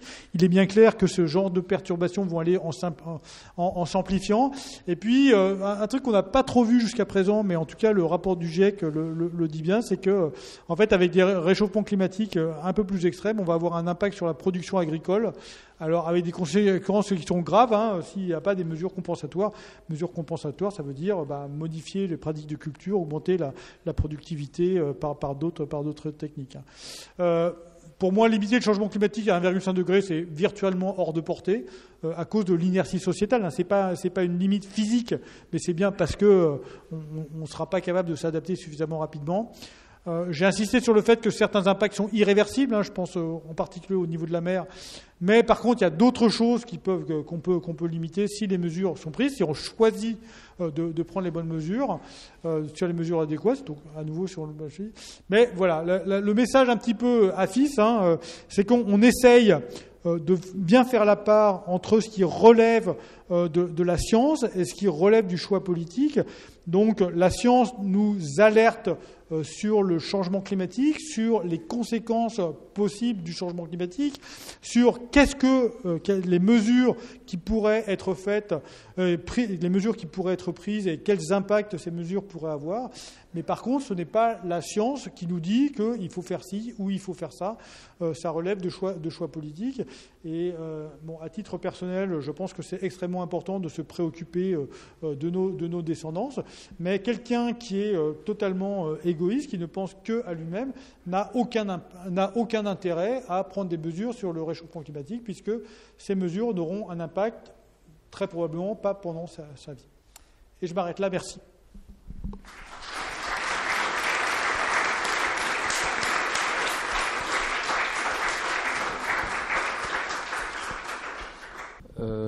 Non, je voulais évoquer cette histoire de basculement. Enfin, est-ce que vous y croyez ? Enfin, est-ce qu'on serait, par exemple, sur le point d'un grand basculement qui fait que, du coup, ce serait même bien pire que ce que vous dites, et là, ce serait carrément... une catastrophe totale, quoi. Alors, dans le rapport du GIEC, les basculements, c'est ce qu'on appelle les tipping points. C'est-à-dire qu'on pense que si on dépasse un certain seuil, il peut y avoir des choses qui vont accélérer avec des conséquences beaucoup plus importantes. Alors les tipping points qui sont souvent mis en avant, c'est la fonte du permafrost qui conduirait à libérer énormément de méthane et par conséquent il y aura un effet de serre qui s'amplifierait encore plus. Un autre tipping point, ça peut être l'arrêt du Gulf Stream, qui du coup aurait un impact extrêmement important sur certaines régions. Alors, quand on regarde dans le passé, quand on regarde dans les climats du passé, on observe qu'il y a eu des tipping points, parce que typiquement, lorsque le climat s'est réchauffé, il y a eu des basculements assez violents, c'est-à-dire que en l'espace d'une dizaine d'années, on est passé d'un climat à un autre climat avec plusieurs degrés, voire plusieurs dizaines de degrés de différence. Donc ça, ça peut arriver, puisque c'est déjà arrivé. Maintenant, les modélisations du climat, donc je vous ai dit, on a des modèles de climat, et pour le moment, on n'a pas été capable de mettre en évidence un truc qui va se passer, quoi. Donc on peut pas dire, tiens, à 1,8 degré, il y a ça qui va se passer, quoi. Donc c'est une possibilité, il y a des gens qui travaillent dessus, mais voilà, c'est pas ce que nous disent les modèles. Vous avez utilisé, pas beaucoup, mais vous avez utilisé le terme dérèglement. Alors moi, ça me gêne parce que pour moi, dérèglement, ça veut dire qu'à un moment, ça a été réglé. Et ça veut dire quoi, scientifiquement? Attendez, parce que ça veut dire qu'il y a une période magnifique, un Éden climatique où tout allait bien. Mais qu'est-ce que ça voulait dire, tout allait bien? Pouvez-nous préciser? Merci. Bon, vous avez parfaitement le droit de me critiquer pour l'usage de certains termes qui sont pas forcément adaptés, pas forcément scientifiques.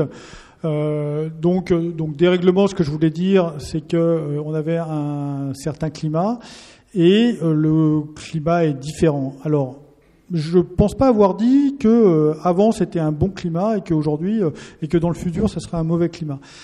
Parce que je suis à peu près certain de ne pas l'avoir dit, parce que je le pense pas. Par contre, ce qu'il faut bien voir, c'est qu'aujourd'hui, on a des distributions de population, on a des infrastructures qui sont adaptées à un certain climat. Donc, typiquement, il y a des endroits où on a mis les ponts à une certaine hauteur parce que on a observé que dans le passé, quelquefois, la rivière, elle pouvait monter jusque là, et que si on mettait le pont au-dessus, tout irait bien, quoi. Et que si par contre, maintenant les crues, elles sont encore plus fortes, les ponts qu'on croyait avoir construits pour durer 300 ans, en fait, ils vont être emportés. C'est encore plus grave sur les distributions de population, c'est-à-dire qu'il y a des endroits, les populations dans le monde, elles sont là où l'agriculture est possible. Et du coup, si le climat change et que l'agriculture n'est plus possible dans cette zone-là, ça va avoir des conséquences vraiment dramatiques. Donc c'est pas tellement que il y avait un climat bien et puis il y aura un climat qui sera pas bien, c'est que la modification du climat, qu'il soit dans un sens ou dans l'autre, a des conséquences embêtantes. Voilà, c'est ça que je veux dire. Mais vous m'avez repris sur l'utilisation du mot dérèglement. Effectivement, je dis pas que le climat était réglé avant et qu'il sera déréglé après. Donc, si j'ai utilisé ce terme, c'était inapproprié. Vous avez bien vu que pendant mon exposé, j'ai bien dit aussi que, attention, les médias étaient parfois plus catastrophiques qu'il irait. Tout à fait. Hein. Et souvent, j'entends dire quelquefois, mais le climat c'est les extrêmes qui vont augmenter, donc il va y avoir plus de vagues de froid. Par exemple, ça, je l'ai lu dans des médias grand public, et c'est pas le cas, quoi. On parle beaucoup des projections sur l'évolution du climat.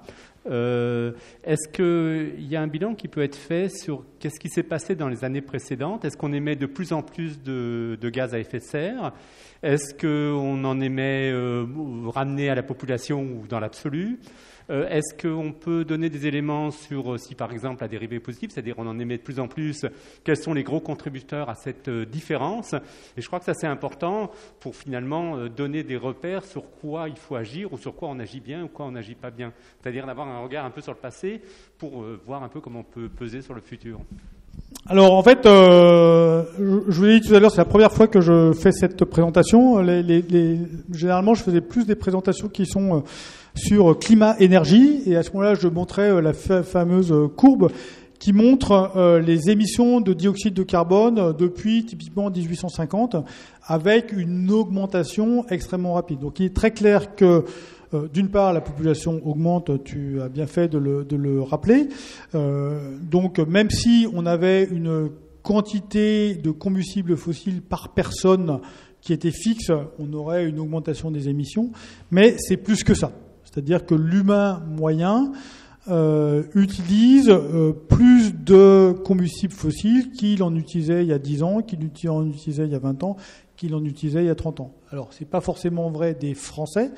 La consommation de combustibles fossiles des Français a plutôt tendance à se stabiliser, voire à diminuer. C'est le cas dans pas mal de pays occidentaux. Mais en moyenne mondiale, l'humain moyen est de plus en plus riche. L'humain moyen est de plus en plus riche. D'une part, il y a de plus en plus d'humains, mais en plus, l'humain moyen est de plus en plus riche. Et par conséquent, il utilise de plus en plus de gaz à effet de serre. Et donc, pour vous donner une idée, les émissions de dioxyde de carbone chaque année aujourd'hui, c'est 40 milliards de tonnes. Donc 40 milliards de tonnes de dioxyde de carbone qui sont émis par les humains aujourd'hui. Je voudrais revenir sur l'année 2020 et le Covid. Donc vous avez attiré l'attention sur moins 5% d'émissions de l'humanité en 2020 par rapport à 2019. Moi, tiré du GIEC, j'avais trouvé moins 9%, 8%. Il y avait un aspect saisonnier aussi en mars, avril, mai, donc ça a commencé très très fort, et c'était du genre moins 15% pendant une période courte.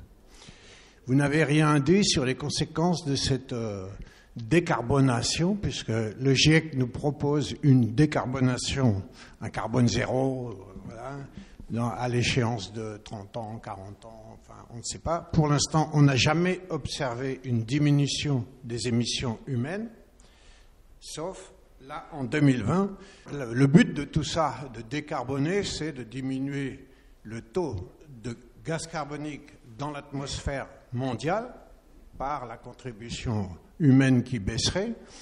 Et donc il n'y a eu en 2020 aucun impact visible sur ce taux mondial de gaz carbonique, alors que l'humanité a fait un effort sans faire exprès, puisqu'elle a baissé de 5 ou de 8%. Alors, d'abord votre commentaire. Vous avez dit que le GIEC préconisait de diminuer de 5% par an. Le GIEC, à nouveau, ne préconise rien du tout. Non, mais le GIEC, il dit, si vous voulez stabiliser le climat à 2 degrés, alors il faut diminuer. Maintenant, si vous voulez laisser le climat évoluer comme il le fait depuis un peu, vous pouvez aussi continuer à émettre de plus en plus. Donc, je pense que c'est important, parce que finalement, la position du GIEC, c'est un petit peu la même chose que la FIS. Hein. La science dit ça, mais la science ne vous dit pas qu'est-ce que vous devez faire. Ensuite, vous avez dit que finalement, on n'a pas observé d'évolution du taux de croissance du CO2 dans l'atmosphère. Alors, le CO2 dans l'atmosphère, il est autour de 420 ppm. Donc, ppm, ça veut dire partie par million, c'est-à-dire que sur 1 million de molécules d'air, il y en a 420 qui sont des molécules de CO2, et ça augmente de typiquement 2 ppm par an, mais avec pas mal de variabilité interannuelle, parce que il y a les émissions, mais il y a aussi la biosphère qui absorbe plus ou moins de carbone chaque année. Hein, il y a des années qui sont plus favorables pour la biosphère, donc il y a plus d'absorption de carbone, et puis d'autres qui sont là. Donc du coup, quand on regarde ce taux de croissance qui est autour de 2 ou 2,5 ppm par an, il y a des années qui sont seulement 1,5 et il y a des années qui sont à 3. Et donc cette année, au lieu d'augmenter, donc si on regarde uniquement la partie humaine, hein, au lieu de conduire à une augmentation de 2 ppm, parce qu'on a diminué les émissions, on va dire que c'est 10%, ça a augmenté seulement de 1,8 ppm. Donc finalement, la différence, c'est 0,2 par rapport à une variabilité d'une année sur l'autre qui est de l'ordre de 1. Donc c'est complètement normal qu'on ne le voit pas finalement, parce que en fait, la concentration dans l'atmosphère, c'est la somme, c'est lié à la somme des émissions, c'est pas juste les émissions de l'année dernière. Donc voilà. Pour moi, finalement, c'est la dérivée. Ça revient à dire que c'est parce que les émissions, c'est la dérivée des concentrations. Une toute petite anecdote, et je viens à ma question. Je suis un homme curieux, et quand les médias ont parlé des grands incendies en Australie, causés par le réchauffement climatique, moi j'ai cherché sur les sites des pompiers australiens.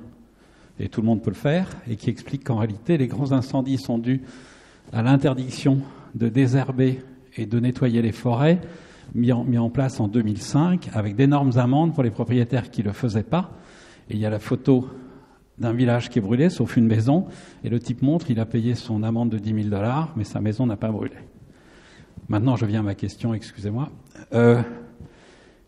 On lit un certain nombre de choses sur l'intérêt du carbone, et notamment l'augmentation des rendements agricoles liés à une augmentation du carbone dans l'atmosphère et d'autres effets effectivement possibles positifs du réchauffement climatique, de nouvelles terres agricoles qui se libèrent plutôt vers le nord, etc. etc. Est-ce que vous avez des réponses ? Donc deux choses. D'abord, avant le changement climatique, la cause du changement climatique, c'est une augmentation du dioxyde de carbone dans l'atmosphère. Or, la végétation se nourrit de dioxyde de carbone, et donc une augmentation de la concentration du dioxyde de carbone dans l'atmosphère est favorable à la croissance des plantes. Il n'y a aucun doute là-dessus. Et donc, et on le voit effectivement, on voit que y a ça. Donc ça, c'est incontestable. Maintenant, la croissance des plantes, c'est pas seulement la quantité de dioxyde de carbone dans l'atmosphère, même si c'est un des paramètres. Les autres paramètres, c'est la disponibilité en eau. Vous savez que la plante, elle a besoin d'eau. Et puis aussi la température. Quand ça dépasse certaines températures, vous n'allez pas avoir... la croissance s'arrête aussi.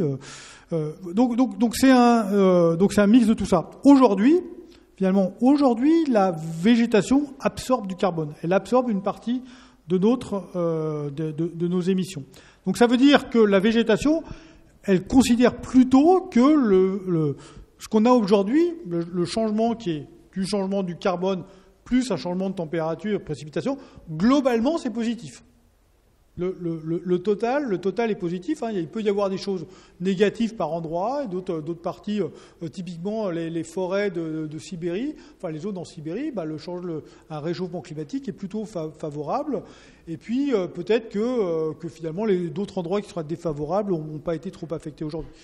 Et donc, dans le futur, la question est de savoir, est-ce que dans le futur, ça va continuer comme ça ? C'est-à-dire est-ce qu'il y aura toujours plus de carbone dans l'atmosphère et donc la végétation va trouver que finalement c'est de mieux en mieux ? Est-ce que ce qui compte, c'est le fait qu'il y ait des zones en Sibérie qui vont être de plus en plus favorables à la croissance des plantes ? Ou est-ce que, par ailleurs, l'Amazonie va s'assécher et par contre, toute la forêt amazonienne va mourir parce qu'elle ne sera plus adaptée au nouveau climat ? Et bien, en fait, ça, c'est pas encore très clair. Pas très clair, c'est-à-dire qu'il y a des modèles de climat qui vous disent que l'Amazonie va s'assécher, et puis il y a d'autres modèles de climat qui vous disent que non, il va y avoir plutôt plus de précipitations en Amazonie. Donc aujourd'hui, en fait, on ne sait pas. Quand vous avez un modèle qui vous dit un truc, un autre modèle qui vous dit autre chose, vous êtes obligé de dire, ça fait partie des choses sur lesquelles il n'y a pas de consensus. D'accord ? Du coup, voilà. Donc, qu'est-ce qui va se passer dans le futur ? Est-ce que la végétation, elle va continuer à absorber chaque année l'équivalent de 1/4 de nos émissions ? Ou est-ce qu'elle va dire, le changement climatique, ça commence à bien faire, là, j'en peux plus ? On ne sait pas. Donc, c'est typiquement un sujet sur lequel il y a beaucoup de recherches, mais on ne sait pas. Alors, 3 points. Le premier, merci. J'ai trouvé ça très éclairant et j'ai beaucoup apprécié. Le deuxième, je souhaitais juste réagir à la proposition, à l'intervention du monsieur sur le dérèglement climatique, et je m'inscris totalement en faux. Je trouve que c'est un terme très bien choisi qui permet de souligner à quel point c'est important d'avoir une norme de la vie, du fonctionnement de la vie actuelle, et à quel point on est hors norme et c'est important de réagir. Donc que ce soit alarmiste, ça ne me dérange pas plus que ça. Je considère justement qu'à travers votre intervention, vous soulignez à quel point ça semble assez important d'agir. Ce qui en vient à ma troisième question, c'est dans le fonctionnement du GIEC et dans les rapports que vous avez avec les gouvernements. On sait que c'est important pour l'individu d'agir, et on sait aussi que c'est très très important que le système et nos organisations se réorganisent justement. Donc est-ce que vous faites des préconisations, je sais que le terme ne va pas vous plaire, je le sais, mais sectorielles dans les domaines économiques pour essayer de rendre encore plus pratique l'action pour lutter contre le réchauffement climatique? Alors d'abord, c'est quelque chose qui relève du rapport du groupe 3. D'accord ? Là, moi, je suis resté.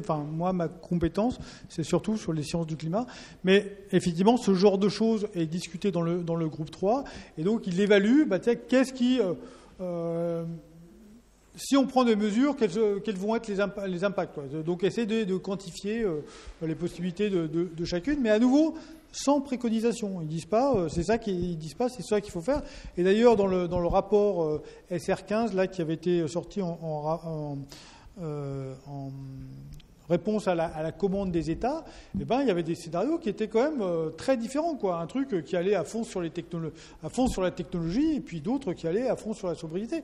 Et il disait pas, le rapport du GIEC ne disait pas, c'est celui-là qu'il faut faire, quoi. Donc vraiment, il n'y a pas de préconisation. Il y a une quantification de qu'est-ce qui est possible. Qu'est-ce qu'on peut faire avec la bioénergie, quoi. Quelle est la ressource potentielle en bioénergie sur le monde ? Quelle est la ressource potentielle en énergie solaire ? Voilà. Qu'est-ce qu'on va pouvoir faire comme stockage ? Il regarde un petit peu ce qui est envisageable, quoi. Mais à nouveau, il n'y a pas de préconisation. Moi, j'avais une question sur les événements extrêmes. Est-ce qu'ils sont liés au fait que la température est plus chaude ? Est-ce qu'ils sont directement une fonction de la température, ou ils sont une conséquence du du fait qu'on est en régime transitoire et qu'on est en train de réchauffer l'atmosphère. Enfin, dit autrement, si on arrête complètement les émissions de CO2 du jour au lendemain et qu'on est on est bloqué à plus 1,1 degré, est-ce que le sigma de toutes les sécheresses, les épisodes pluvieux, les trucs comme ça va se diminuer très très vite, on va retrouver un régime permanent, ou est-ce que même comme ça, en fait, les événements resteront, on gardera des événements extrêmes, quoi. Donc là, on est clairement dans le cadre. Alors, là, je vais répéter la question peut-être. La question c'est est-ce que le fait qu'on ait des événements extrêmes aujourd'hui est lié au fait que le climat est en train de changer, ou est-ce que c'est parce qu'on est dans un climat qui est différent? Et la réponse est clairement parce qu'on est dans un climat différent, et en particulier tout ce qui concerne le cycle de l'eau. J'ai bien dit que dans un climat plus chaud, le cycle de l'eau est accéléré. C'est pas parce qu'on se réchauffe que le cycle de l'eau est accéléré, mais c'est bien dans un climat plus chaud, le cycle de l'eau est accéléré.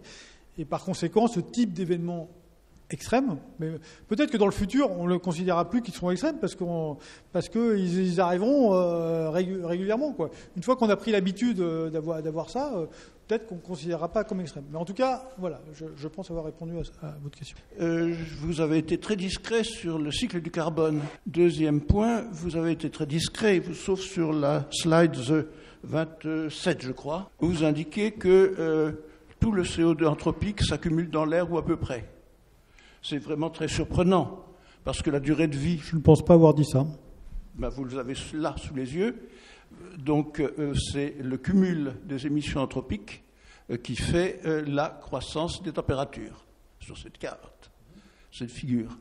Or, c'est impossible, rigoureusement impossible. Pourquoi? Parce que la durée de vie d'une molécule de CO2 dans l'air est de 5 ans, ou sa demi-vie de 3 ans et demi. Au bout de 3 ans et demi, il reste la moitié. Donc le dioxyde de carbone anthropique ne reste pas dans l'air, il revient éventuellement avec des dégazages.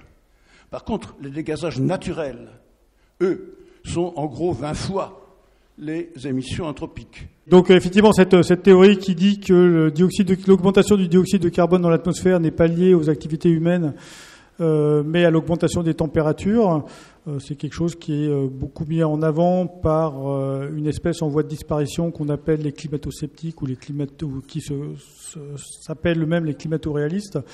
Je veux dire que cette hypothèse ne fait pas consensus dans la communauté scientifique. Il y a un indicateur quand même qui est le carbone 14 dans le CO2 atmosphérique, parce que le CO2 naturel a une certaine ratio de carbone 14 et le CO2 anthropique a un autre ratio de carbone 14 parce que c'est des énergies fossiles qui datent d'il y a des millions d'années. Ce ratio va te montrer qu'effectivement il y a des échanges très importants avec l'océan et que donc une molécule donnée de CO2 ne reste pas plus de quelques années dans l'atmosphère. La question c'est de savoir si une perturbation d'émissions elle va avoir un impact longtemps dans l'atmosphère. Parce qu'en permanence, il y a des échanges de CO2 entre l'océan et l'atmosphère, un peu moins entre la végétation et l'atmosphère. Par conséquent, une molécule donnée, si tu es capable de peindre en rouge une molécule de CO2 donnée et que tu la suis, très probablement, au bout de quelques années, elle va se retrouver dans l'océan. Mais ça ne veut pas dire que si je mets 1 milliard de tonnes de CO2 dans l'atmosphère, ce milliard de tonnes va complètement disparaître et que ça n'aura aucun impact sur la concentration. C'est la différence entre l'impact d'un pulse et l'impact d'une molécule, l'identification d'une molécule donnée. Et ça, j'insiste sur le fait que c'est un truc qui est parfaitement compris, quoi. Qui est parfaitement compris, qui a été expliqué et réexpliqué et réexpliqué. Maintenant, ce qui est quand même assez curieux quand même, je veux dire, la concentration de dioxyde de carbone a été stable pendant 10 000 ans et elle se met à augmenter depuis 1850. Si on me dit que ça n'a rien à voir avec les émissions humaines, où sont passées les émissions humaines, quoi? On se rend compte que les aérosols ont contribué quand même à, du coup, dans l'interprétation du réchauffement actuel, de refroidir de 0,4 degrés. Est-ce que l'humanité aurait la possibilité technique de se dire on va continuer d'émettre du CO2 parce que c'est quand même vachement pratique d'avoir des énergies fossiles, mais on va compenser en émettant plus d'aérosols ou en repiégeant, en captant le CO2 par des végétaux ou autre chose pour justement essayer de conduire le climat comme réguler la température de la planète comme on régule la température de notre maison. Est-ce que il y a des travaux scientifiques dessus? Est-ce que le GIEC prévoit de faire une synthèse de ces travaux et d'en parler dans les résumés aux décideurs? Est-ce que tu peux nous parler un peu de géo-ingénierie? Donc tu es en train de me parler des techniques de géo-ingénierie. Donc j'ai une dizaine de planches là-dessus, donc je pense que là, ça va être un peu long, donc je vais faire un résumé du résumé. Mais est-ce qu'il y a des travaux scientifiques là-dessus? Oui, il y a des travaux scientifiques là-dessus. Est-ce qu'on en parle dans le rapport du GIEC? Oui, on en parle dans le rapport du GIEC. Très rapidement, il y a deux choses possibles. Soit vous jouez sur la cause. Donc l'idée, c'est de retirer du dioxyde de carbone dans l'atmosphère. Aller chercher le dioxyde de carbone directement dans l'atmosphère, une fois qu'il est déjà mélangé, c'est trop dur. Ça va pas le faire. Par contre, continuer à utiliser les combustibles fossiles, continuer à utiliser du charbon, mais au lieu d'avoir les cheminées qui mettent le carbone dans l'atmosphère, aller le récupérer en sortie de la cheminée et l'injecter dans le sous-sol, ça fait partie des trucs qui sont envisageables, mais avec pas mal de problèmes. Il faut trouver des sites adaptés. Faut de l'énergie pour l'injecter dans le sous-sol, donc ça veut dire que c'est plus cher et choses comme ça. Et puis on peut aussi se dire, on va planter des forêts, quoi. On va planter des forêts. En particulier, on va profiter du fait qu'il y a quand même des zones qui deviennent favorables aux forêts qui ne l'étaient pas avant. Et du coup, tout ça va pomper du carbone dans l'atmosphère. Donc tout ça, on s'attaque aux causes du réchauffement climatique. Et puis, il y a autre chose. On dit, non, ça c'est trop dur. Tant pis, le dioxyde de carbone va continuer à augmenter dans l'atmosphère.